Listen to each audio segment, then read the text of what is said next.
25, the Story Club is formed. Junior Avonlea found it hard to settle down to humdrum existence again. To Anne in particular, things seemed fearfully flat, stale, and unprofitable after the goblet of excitement she had been sipping for weeks. Could she go back to the former quiet pleasures of those faraway days before the concert? At first, as she told Diana, she did not really think she could. I'm positively certain, Diana, that life can never be quite the same as it was in those olden days, she said mournfully, as if referring to a period of at least 50 years back. Perhaps after a while I'll get used to it, but I'm afraid concerts spoil people for everyday life. I suppose this is why Marilla disapproves of them. Marilla is such a sensible woman. It must be a great deal better to be sensible. But still, I don't believe I'd really want to be a sensible person because they are so unromantic. Mrs. Lynde says there's no danger of my ever being one, but you never can tell. I just feel now that I may grow up to be sensible yet. But perhaps that is only because I'm tired. I simply couldn't sleep last night for ever so long. I just lay awake and imagined the concert over and over again. That's one splendid thing about such affairs. It's so lovely to look back on them. Eventually, however, Avonlea School slipped into its old groove and took up its old interests. To be sure, the concert left traces. Ruby Gillis and Emma White, who had quarreled over a point of precedence in their platform seats, no longer sat at the same desk, and a promising friendship of 3 years was broken up. Josie Pye and Julia Bell did not speak for 3 months because Josie Pye had told Bessie Wright that Julia Bell's bow, when she got up to recite, made her think of a chicken jerking its head, and Bessie told Julia none of the Sloanes would ever have dealings with the Bells because the Bells had declared that the Sloanes had too much to do in the program, and the Sloanes had retorted that the Bells were not capable of doing the little they had to do properly. Finally, Charlie Sloane fought Moody Spudgeon McPherson because Moody Spudgeon said that Anne Shirley put on airs about her recitations, and Moody Spurgeon was licked consequently. Consequently, Moody Spurgeon's sister Ella May would not speak to Anne Shirley all the rest of the winter. With the exception of these trifling frictions, work in Miss Stacy's little kingdom went on with regularity and smoothness. The winter weeks slipped by. It was an unusually mild winter, with so little snow that Anne and Diana could go to school nearly every day by way of the birch path. On Anne's birthday, they were tripping lightly down it, keeping eyes and ears alert amid all their chatter. For Miss Stacy had told them they must soon write a composition on A Winter's Walk in the Woods, and it behooved them to be observant. Just think, Diana, I'm 13 years old today, remarked Anne in an awed voice. I can scarcely realize that I'm in my teens. When I woke this morning, it seemed to me that everything must be different. You've been 13 for a month, so I suppose it doesn't seem such a novelty to you as it does to me. It makes life seem so much more interesting. In 2 more years, I'll be really grown up. It's a great comfort to think that I'll be able to use big words then without being laughed at. Ruby Gillis says she means to have a beau as soon as she's 15, said Diana. Ruby Gillis thinks of nothing but beaux, said Anne disdainfully. She actually delighted when anyone writes her name up in a take notice for all she pretends to be so mad. I'm afraid that's an uncharitable speech. Mrs. Allen says that we should never make uncharitable speeches, but they do slip out so often before you think, don't they? I simply can't talk about Josie Pye without making an uncharitable speech, so I never mention her at all. You may have noticed that. I'm trying to be as much like Mrs. Allen as I possibly can, for I think she's perfect. Mr. Allen thinks so too.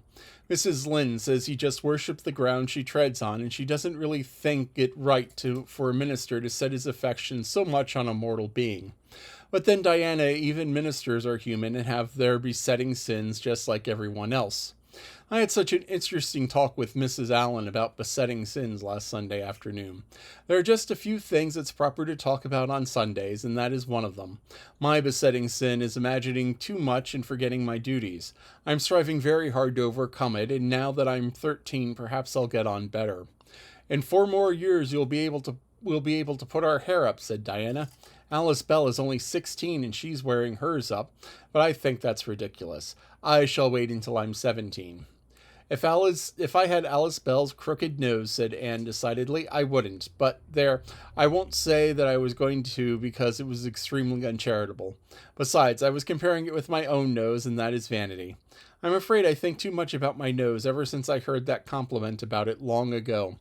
It really is a great comfort to me. Oh, Diana, look, there's a rabbit. That's something to remember for our woods composition. I really think the woods are just as lovely in the winter as in the summer. They're so white and still, as if we were asleep and dreaming pretty dreams. I won't mind writing that composition when the time comes, sighed Diana. I managed to write about the woods, but the ones where handed Monday is terrible. The idea of Miss Stacy telling us to write a story about our own out of our own heads. Why, it's as easy as a wink, said Anne. It's easy for you because you have an imagination, retorted Diana. But what would you do if you had been born without one? I suppose you have your composition all done?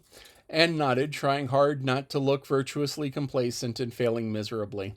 I wrote it last Monday evening. It's called The Jealous Rival, or And Death Not Divided.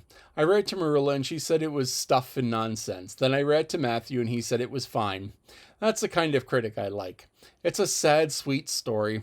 I just cried like a child when I was writing it. It's about two beautiful maidens called Cordelia and Montmorency and Geraldine Seymour, who live in the same village and were devotedly attached to each other. Cordelia was a regal brunette with a coronet of midnight hair and dusky, flashing eyes.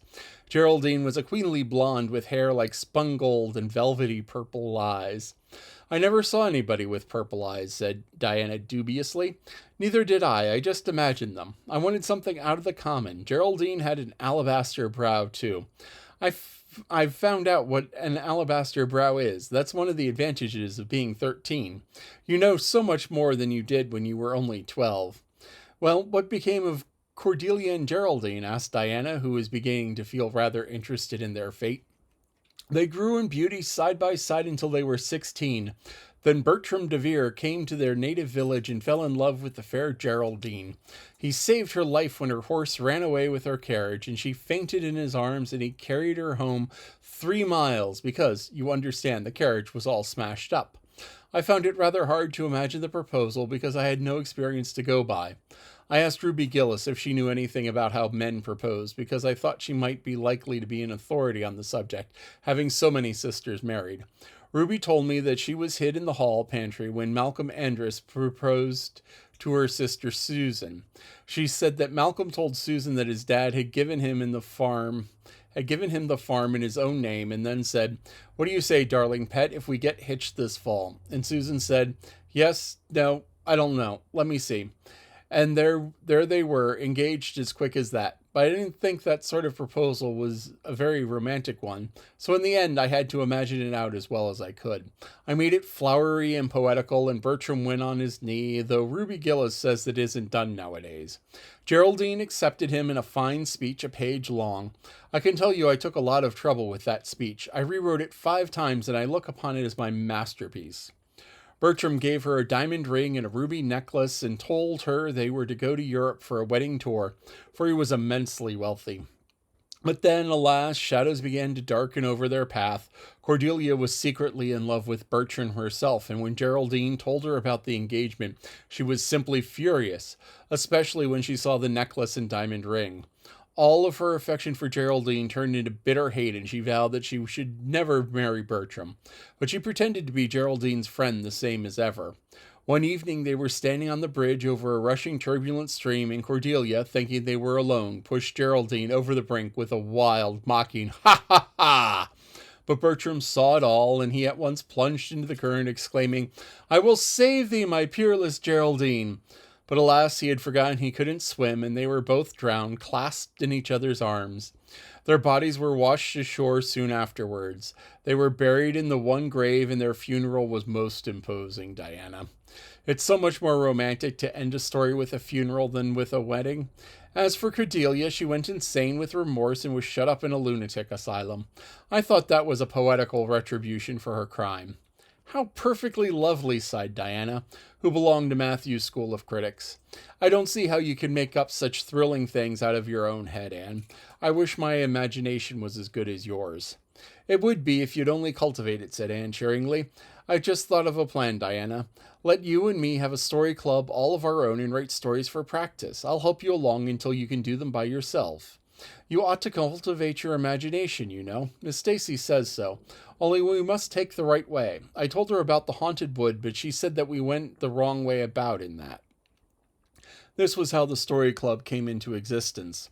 It was limited to Diana and Anne at first, but soon it was extended to include Jane Andrews and Ruby Gillis and one or two others who felt their imagination needing cultivated.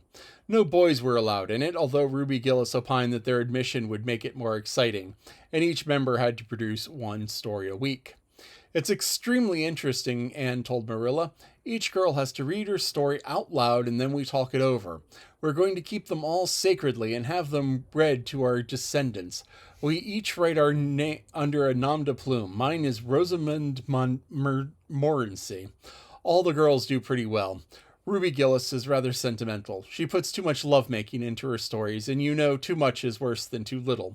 Jane never puts any because she feels it makes her so silly when she has to read it aloud. Jane's stories are extremely sensible. Then Diana puts too many murders into hers. She says that most of the time she doesn't know what to do with people, so she kills them off to get rid of them. I mostly have to tell them what to write about, but that isn't hard, for I have millions of ideas.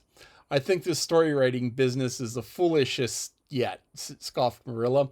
You'll get a pack of nonsense into your heads and waste time that you should be putting into your lessons. Reading stories is bad enough, but writing them is worse. But we're so careful to put a moral into them, Marilla, explained Anne. I insist upon that. All the good people are rewarded and all the bad ones are suitably punished. I'm sure that must have a wholesome effect. The moral is a great thing, Mr. Allen says so. I've read that one of my stories to him and Mrs. Allen, and they both agreed that the moral was excellent. Only they laughed in the wrong places. I like it better when people cry. Jane and Ruby almost always cry when I come to the pathetic parts. Diana wrote her Aunt Josephine about our club, and her Aunt Josephine wrote back that we were to send her some of our stories. So we copied out 4 of our very best and sent them. Miss Josephine Barry wrote back that she had never read anything so amusing in her life. That kind of puzzled us because the stories were all pathetic and almost everybody died. But I'm glad Miss Barry liked them. It shows our club is doing some good in the world. Mrs. Allen said that ought to be our objective in everything. I do really try to make my objective, but I forget so often when I'm having fun.